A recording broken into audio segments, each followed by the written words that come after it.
Congratulation brother ತುಂಬಾ ಒಂಥರ ವಿಭಿನ್ನವಾಗಿದೆ ಅಂತ ನನಗೆ ಅನಿಸ್ತು. ಯಾಕಂತ ಹೇಳಿದ್ರೆ ನಾವು ಬಾಲ್ಯದಿಂದಲೇ ಸೀರಿಯಲ್ಗಳನ್ನ ನೋಡ್ಕೊಂಡು ಫಿಲಮ್ಗಳನ್ನ ನೋಡ್ಕೊಂಡು ಬಂದಿದ್ವಿ. ಅಂದ್ರೆ ತಕ್ಷಣಕ್ಕೆ ಅದು ಕ್ಯಾಚಿ ಆಗುತ್ತೆ. ಅಂದ್ರೆ ಯಾವ್ದಾದ್ರು ಒಂದು ಸನ್ನಿವೇಶ ನೋಡಿದಾಗ ನಮ್ಮ ಮೈಂಡ್ ಬೇರೆ ಕಡೆ ಡೈವರ್ಷನ್ ಆಗುತ್ತೆ. ಈ ಸೀರಿಯಲ್ ನೋಡಿದಾಗ ಅದನ್ನ ಒಂದೇ ಕಡೆಗೆ ಆ ಕಣ್ಣು ರೆಪ್ಪೆ ಮುಚ್ಚಲಿಕ್ಕಾಗಲ್ಲ. ಅಂದ್ರೆ ಅದಕ್ಕೆ ಫೋಕಸ್ ಮಾಡುತ್ತೆ, ನಮ್ಮ ಗಮನ ಪೂರ್ತಿ ಅದ್ರ ಮೇಲೆ ಹೋಗುತ್ತೆ. ಹಾಗಾಗಿ ಕಂಗ್ರಾಚುಲೇಷನ್ ಬ್ರದರ್ಗೆ ಆಲ್ ದ ಬೆಸ್ಟ್ ಕೂಡ ಆಗುತ್ತೆ ಅಂತ ನಾನು ಅನ್ಕೊಳ್ತೀನಿ. ಕಂಗ್ರಾಚುಲೇಷನ್ ಹೇಳಾಯ್ತು, ನೋಡಿದವರು ಕೂಡ ಆಲ್ ದ ಬೆಸ್ಟ್ ಹೇಳುವಂತ ಸಂದರ್ಭ ಕೂಡ ಕೂಡಿ ಬರ್ತಿದೆ ಭಗವಂತನ ಅನುಗ್ರಹದಿಂದ ಅಂತ ನಾನು ಭಾವಿಸಿದ್ದೇನೆ.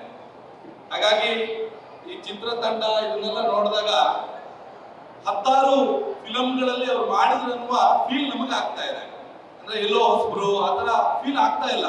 ಅಂದ್ರೆ ಆ ಪ್ರತಿಯೊಂದು ಮೂಮೆಂಟ್ ಕೂಡ ಅವರ 10 ಫಿಲಂಗಳಲ್ಲಿ ಮಾಡಿದ್ರು ಅನ್ನುವ ಆ ಸನ್ನಿವೇಶ ನಮ್ಮನ್ನ ಎಳೆದಿಡುತ್ತೆ. ಅಂದ್ರೆ ಈ 2-3 ಸೆಕೆಂಡ್ ಹೀಗಿದ್ರೆ ಇಡೀ ಫಿಲಮ್ ಅನ್ನ ನೋಡಿದಾಗ ಹೇಗೆ ಆಗ್ಬಹುದು ಅನ್ನೋದನ್ನ ಒಂದು ಸಣ್ಣ ತುಣುಕು ನಮಗೆ ತೋರಿಸ್ತಾ ಇದೆ. ಹಾಗಾಗಿ ಕಂಗ್ರಾಚುಲೇಷನ್ ಬ್ರದರ್ ಅವರಿಗೆ ಮತ್ತು ಈ ಸಂತೋಷ್ ಅವರು ಏನ್ ಮಾಡಿದ್ದಾರೆ ಅವರಿಗೆ ಆಲ್ ದ ಬೆಸ್ಟ್ ಆಗ್ಲಿ.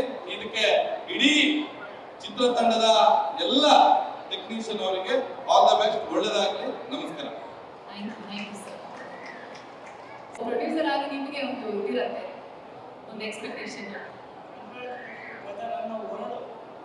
ಸುಮಾರು ದಿನಗಳಿಂದ ನಾವು ಅನೇಕ ರೀತಿಯಾದ ಕೆಲವು ಒಬ್ಬ ಮಹಾನ್ ನಾಯಕರು ಈ ವರ್ಲ್ಡಲ್ಲಿ ಹೇಳಿದ್ದಾರೆ. ಅದನ್ನು ಇವತ್ತು ನಾವು ಎಲ್ಲ ಕಡೆ ಬಳಸ್ಕೊಳ್ತಾ ಇದ್ದೀವಿ, ವಿಡಿಯೋಗಳಲ್ಲಿ ಎಲ್ಲ ನೋಡಿರ್ಬೋದು. ಅದರಿಂದ ಈ ಕಂಗ್ರಾಚುಲೇಷನ್ ಬ್ರದರ್ ಅನ್ನೋ ವರ್ಡು ಇವತ್ತು ಸಣ್ಣ ಮಗುವಿನಿಂದ ಹಿಡಿದು ಅದರ ಹಾಸ್ಯವಾಗಿ ಅದನ್ನು ತಗೊಂಡಿದ್ದಾರೆ. ಬಟ್ ಅದರಲ್ಲಿರೋ ಕೆಲವು ಮಹತ್ವವಾದ ಶಕ್ತಿ ಸಹ ಇದೆ. ಹಾಗೆ ಇವತ್ತು ನಮ್ಮ ಕನ್ನಡ ಇಂಡಸ್ಟ್ರಿ ನೀವೆಲ್ಲ ನೋಡಿರ್ಬೋದು, ರಾಜ್ಕುಮಾರ್ ಅವರಿದ್ದಂಥ ಸಮಯದಲ್ಲೂ ಸಹ ಇಡೀ ದಕ್ಷಿಣ ಭಾರತದಲ್ಲಿ ನಮ್ಮ ಕನ್ನಡ ಇಂಡಸ್ಟ್ರಿ ಕಡೆ ನೋಡ್ತಾ ಇತ್ತು. ಅದೇ ರೀತಿ ಈಗ ಕೆಲವು ವರ್ಷಗಳಿಂದ ಯಶ್ ಅವರಾಗ್ಬೋದು, ಡಿ ಬಾಸ್ ಅವರಾಗ್ಬೋದು, ನಮ್ಮ ಪುನೀತ್ ರಾಜ್ಕುಮಾರ್, ನಾವು ಪುನೀತ್ ರಾಜ್ಕುಮಾರ್ನ ಯಾವತ್ತೂ ಸಹ ನಮ್ಮಿಂದ ಅಗಲಿದ್ದಾರೆ ಅನ್ಕೊಳ್ಳೋಂಗಿಲ್ಲ. ಅವರು ಅಂಥ ಮಹಾನ್ ವ್ಯಕ್ತಿ ನಮ್ಮ ಜೊತೆಯಲ್ಲಿ ಇರ್ತಾರೆ. ಇನ್ನು ಕೆಲವೇ ವರ್ಷಗಳಲ್ಲಿ ನಾವೆಲ್ಲರೂ ಇವತ್ತು ಪ್ಯಾನ್ ಇಂಡಿಯಾ ಇಡೀ ದಕ್ಷಿಣ ಭಾರತ ಮತ್ತು ಉತ್ತರ ಭಾರತಗಳಲ್ಲಿ ಕೆಲವು ಈಗಲೂ ಸಹ ಕೆಲವು ಜನ ನಮ್ಮನ್ನ ಕನ್ನಡ ಇಂಡಸ್ಟ್ರಿ ಸ್ವಲ್ಪ ಕೀಳರಿಮೆಯಿಂದ ನೋಡ್ತಾ ಇದ್ದಾರೆ. ಆದರೆ ಕೆಲವು ವರ್ಷಗಳಲ್ಲಿ ಇಡೀ ಭಾರತದಲ್ಲಿ ಕನ್ನಡ ಇಂಡಸ್ಟ್ರಿನ ರೆಡ್ ಕಾರ್ಪೆಟ್ ಹಾಕಿ ಎಲ್ಲ ಕಡೆಯಲ್ಲೂ ಸ್ವಾಗತ ಮಾಡ್ತಾರೆ. ಅದು ಇದೇ ಥರ ಕೆಲವು ಮೂವಿಗಳು ಇವತ್ತು ನೋಡಿರ್ಬೋದು. ನಮ್ಮ ಕಲ್ಲೂರು ಅವರು ಪ್ರೊಡ್ಯೂಸರ್, ಅವ್ರಿಗೆ ಗೊತ್ತಿರುತ್ತೆ ಎಷ್ಟು ಕಷ್ಟ ಇದೆಯಪ್ಪ ಇವತ್ತು ಪಿಕ್ಚರ್ ಮಾಡೋದು. ಪಿಕ್ಚರನ್ನು ಆಸಕ್ತಿಯಿಂದ ಖುಷಿಯಿಂದ ಬರ್ತೀವಿ, ಮಾಡ್ಬಿಡ್ತೀವಿ. ಒಬ್ಬ ನಿರ್ಮಾಪಕನ ಕಷ್ಟ ಯಾವತ್ತಪ್ಪ ಬರುತ್ತೆ ಅಂದರೆ ಈ ಫಿಲಮ್ ರಿಲೀಸ್ ಸಮಯದಲ್ಲಿ ಬರುತ್ತೆ. ಅದರಿಂದ ಇವತ್ತು ನಮ್ಮ ಕನ್ನಡ ನಾಡಿನ ಎಲ್ಲ ವೀಕ್ಷಕರು ನಾವು ಹೇಳ್ಬೋದು, ಎಲ್ಲ ಕಡೆ ಹೇಳ್ಬಿಡ್ತೀವಿ, ಕರ್ನಾಟಕ ಮಾತಾಡಿ ಜೈ ಅಂದ್ಬಿಡ್ತೀವಿ, ಕನ್ನಡ ನಾಡು ನಮ್ಮ ಭಾಷೆ ಅಂತೀವಿ. ಅದೇ ರೀತಿ ಈ ನಮ್ಮ ಸಿನಿಮಾ ಸಹ ಒಂದು ನೋಡಿ ನಾವು ಪ್ರೋತ್ಸಾಹಿಸಿದೆ. ನೀವು ಅಂದ್ಕೊಂಡಿರ್ಬೋದು ಬರೀ ಒಬ್ಬ ನಿರ್ಮಾಪಕ, ನಾಯಕ, ನಾಯಕಿ ಮಾತ್ರ ಬರ್ತದಿಲ್ಲ. ಇದ್ರ ಹಿಂದೆ ಸಾವಿರಾರು ಕುಟುಂಬಗಳಿರ್ತವೆ. ದಯವಿಟ್ಟು ಅದರಿಂದ ನಾವು ಇವತ್ತು ಎಲ್ಲರೂ ಸೇರಿಕೊಂಡು ಈ ಕನ್ನಡ ಇಂಡಸ್ಟ್ರಿನ ನಾವು ಬೆಂಬಲಿಸಬೇಕು. ಹಾಗೆ ಕಂಗ್ರಾಚುಲೇಷನ್ ಬ್ರದರ್ಸ್, ನಮ್ಮ ಹರೀಶ್ ಅಂತವರು ಗೊತ್ತಿರ್ಬೋದು, ದೊಡ್ಡ ನಿರ್ದೇಶಕರಾಗಿದ್ದಾರೆ. ಅವರ ಒಂದು ಕಥೆ ಅಂದರೆ ಆ ಕಥೆಯಲ್ಲಿ ಒಳ್ಳೆಯ ಸಾರಾಂಶ ಇರುತ್ತೆ, ಒಳ್ಳೆಯ ತತ್ವ ಇರುತ್ತೆ. ಹಾಗೆ ಈಗಿನ ಯುವ ಜನತೆಗೆ ಏನು ಬೇಕು, ಒಂದು ಮಸಾಲ ಥರ ಕಾಮಿಡಿ ಇರುತ್ತೆ, ಸೆಂಟಿಮೆಂಟ್ಸ್ ಇರುತ್ತೆ, ಆಕ್ಷನ್ ಇರುತ್ತೆ ಅಂದ್ಕೊಂಡಿದ್ದೀನಿ.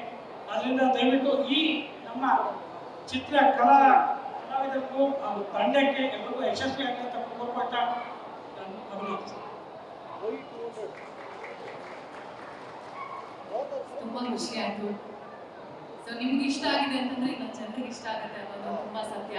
ಸೊ ನಿಮಗೆ ಥ್ಯಾಂಕ್ಸ್ ಕೊಡೋದಕ್ಕೆ ನಮ್ಮ ಕಂಗ್ರಾಚುಲೇಷನ್ಸ್ ಬ್ರದರ್ ಚಿತ್ರತಂಡದ ಮುಖ್ಯ ನಟರಾದ ಸಂಜನಾ ಮತ್ತು ಅನುಷಾ ಅವರು thanks giving photo group photo. S,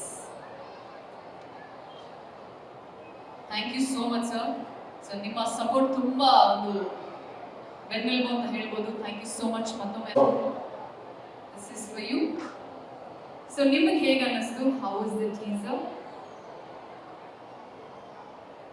ನಾನು ರಿಲೀಸ್ ಮುಂಚೆನೆ ನೋಡಿದ್ದೆ, ಯಾಕಂದರೆ ಸಂತೋಷನ ಫ್ರೆಂಡ್ ಆಗಿರೋದ್ರಿಂದ ಮುಂಚೆನೆ ನೋಡಿದ್ದೆ. ಭಾಳ ಚೆನ್ನಾಗಿದೆ, ಚೆನ್ನಾಗಿ ಅದು ಯೂಟ್ಯೂಬ್ ಆನಂದ್ ಆಡಿಯೋದೆಲ್ಲ ತುಂಬ ಚೆನ್ನಾಗಿದೆ, ಭಾಳ ಖುಷಿ. ತುಂಬಾ ಖುಷಿ ಆಯ್ತು ಸರ್. ಸೊ ಹಾಗೆ ಇವಾಗ ನಮ್ಮ ಹುಡುಗಿರು, ನಮ್ಮ ಹೀರೋಯಿನ್ಸು ತುಂಬಾ ಸಾಫ್ಟ್, ಬೆಂಗಳೂರು ಹುಡುಗಿರು. ಸೊ ನಿಮ್ಮ ಸ್ಟೈಲಲ್ಲಿ ಒಂದು 2 ಮಾತು ಅವ್ರಿಗೆ ಹೇಳಿಸ್ಬೋದಾ? ನಮ್ಮ ಹೀರೋಯಿನ್ಸ್ ಎಲ್ಲಿದ್ದಾರೆ? Anusha, Sanjana, can we have you on the stage please? ಅವರಿಗೆ ಒಂದು ಮೈಕ್ ಕೊಟ್ಬಿಡಿ. ಸೊ ನಿಮ್ಮ ಸ್ಟೈಲಲ್ಲಿ ಖಡಕ್ ಆಗಿ ಏನಾದರೂ ಒಂದು ಡೈಲಾಗ್ ಏನಾದರೂ ಅವ್ರ ಕೈಯಲ್ಲಿ ತಿಳಿಸ್ಬೇಕು. ಈಗ ನಿಮಗೆ ಒಂದು ಚಿಕ್ಕ ಟಾಸ್ಕ್. ನಾನು ಕೈ ಹೌದು, ಅವರೇ ಬೈದಿದಾರಲ್ಲ ಈ ಹೀರೋಗೆ ಟೀಸರಲ್ಲಿ, ಅದನ್ನೇ ಹೇಳಿದ್ದಾರೆ. ಸರ್ ಅವ್ರು ಎಷ್ಟು ಕಷ್ಟಪಟ್ಟಿರ್ತಾರೆ ಗೊತ್ತಾ ಈ ಹೆಣ್ಮಕ್ಳಿಗೆ ಹೇಳ್ಕೊಡೋದಕ್ಕೆ. ಬೆಂಗಳೂರು ಹೆಣ್ಮಕ್ಳು ತುಂಬಾ ಸಾಫ್ಟ್ ಇರ್ತಾರೆ. ಯಾರು ಹೇಳಿದ್ರು? ಹೌದಾ? ನೀವೇ ನೋಡೋಣ, ಹೇಳ್ಬೋದು ಅಷ್ಟೇ. ಅದು ನೋಡೋಣ. ಈಗ ಬನ್ನಿ ಪ್ಲೀಸ್. ಓಕೆ, ಈಗ you both are very soft ಅಂತ. ಇವಾಗ ಅವ್ರ ಸ್ಟೈಲಲ್ಲಿ, ಉತ್ತರ ಕನ್ನಡ ಸ್ಟೈಲಲ್ಲಿ ಒಂದು ಡೈಲಾಗ್ ನ ಅವ್ರು ಹೇಳ್ಕೊಡ್ತಾರೆ. You have to just repeat it ಅಷ್ಟೇ. ನಾವು ಉತ್ತರ ಕನ್ನಡ, ಶ್ರೀ ಕರ್ನಾಟಕ, ದಕ್ಷಿಣ ಕನ್ನಡ. ಚಾಮರಾಜನಗರ. ಎಸ್ ಇಲ್ಲ ಹೇಳ್ಕೊಡ್ಬೇಕು. ಎಸ್, ಡೈಲಾಗು ಖಡಕ್ ಆಗಿ ಒಂದು ಮಾತು ಅಷ್ಟೇ ಹೇಳ್ಬೇಕು. ನಿಮಗೆ ಸರ್ಪ್ರೈಸ್. ನಾವು ಮಾತಾಡೋದು ಬೇರೆ ಬೇರೆ ಅಂತ ಅವ್ರಿಗೆ. ಅಲ್ಲ, ಅದನ್ನೇ ಅವ್ರು ರಿಪೀಟ್ ಮಾಡ್ತಾರೆ ಅಷ್ಟೇ. That's a task.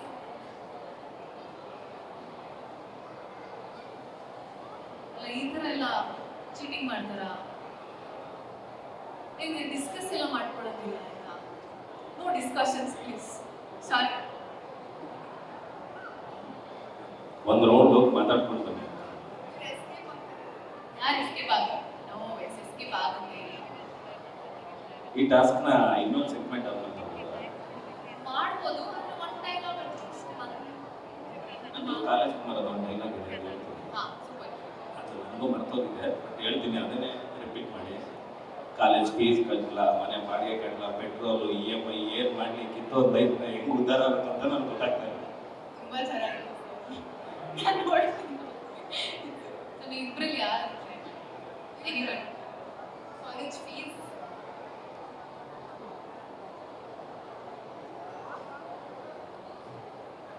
English translation ಹೇಳಿದ್ದೇವೆ. ಇಲ್ಲ ಇಲ್ಲ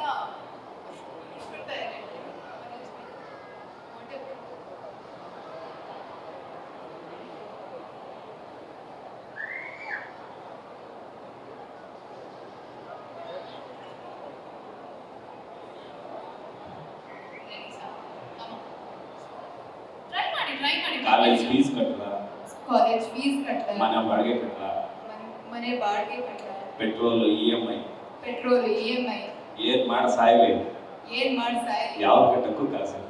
ಯಾವ ಕಟ್ಟಕ್ಕೂ ಕಾಸಿಲ್ಲ. ಫಸ್ಟ್ ಇಂದ ಫುಲ್ ಹೇಳ್ಬಿಡಿ. ಇಲ್ಲ ರಿಪೀಟ್ ಮಾಡ್ಬೇಕು ಅಷ್ಟೇ. ಇವಾಗ ಕಾಲೇಜ್ ಫೀಸ್ ಕಟ್ಟಲ್ಲ,